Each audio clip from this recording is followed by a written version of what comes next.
Selamat pagi Bu Dora. Pada ini saya akan mempresentasikan tentang hasil proposal saya yang berjudul Tingkat Kesadaran Diri, Pengelolaan Diri, dan Pembuatan Keputusan Secara Bertanggung Jawab saat kegiatan belajar mengajar pada siswa kelas 9 SMP Budaya 3 Santo Agustinus, Jakarta Timur.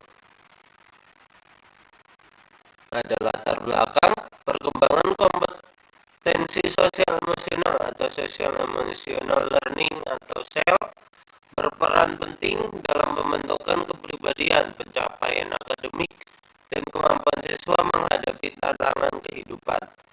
3 komponen SEL yang mau dilihat meliputi self-awareness, self-management, dan responsible decision making. Untuk mengetahui tingkat penguasaan ketiga komponen tersebut pada siswa, diperlukan survei sebagai dasar perancangan program pengembangan diri yang sesuai. Rumusan masalah ada 3. Yang pertama, bagaimana tingkat self-awareness atau kesadaran diri siswa kelas 9 SMP Budaya 3 Santo Agustinus, Jakarta dalam kegiatan belajar mengajar di kelas. Yang kedua, bagaimana tingkat self-management atau pengelolaan diri siswa kelas 9 SMP Budaya 3 Santo Agustinus, Jakarta dalam kegiatan belajar mengajar di kelas. Yang ketiga, bagaimana tingkat responsible decision making atau pembuatan keputusan secara bertanggung jawab siswa kelas 9 SMP Budaya Santo Agustinus, Jakarta dalam kegiatan belajar mengajar di kelas. Ada tujuan penelitian. Penelitian ini bertujuan untuk melihat pendapat kelompok siswa kelas 9 SMP Budaya 3 Santo Agustinus, Jakarta dari aspek yang pertama self-awareness atau kesadaran diri, yang kedua self-management atau pengelolaan diri, yang ketiga responsible decision making atau pengambilan keputusan secara bertanggung jawab. Manfaat dari penelitian ini adalah untuk melakukan evaluasi terhadap kekuatan dan area pertumbuhan individu, membantu para pendidik menyesuaikan dukungan dan bantuan bagi siswa untuk memenuhi kebutuhan kembangan mereka. Metode penelitian yang digunakan adalah kuantitatif, menggunakan survei melalui form link diberikan kepada 15 siswa kelas 9 SMP Budaya 3. Skala penilaian dari setiap pernyataan adalah 1 sampai 5, di mana yang pertama sangat setuju,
diri di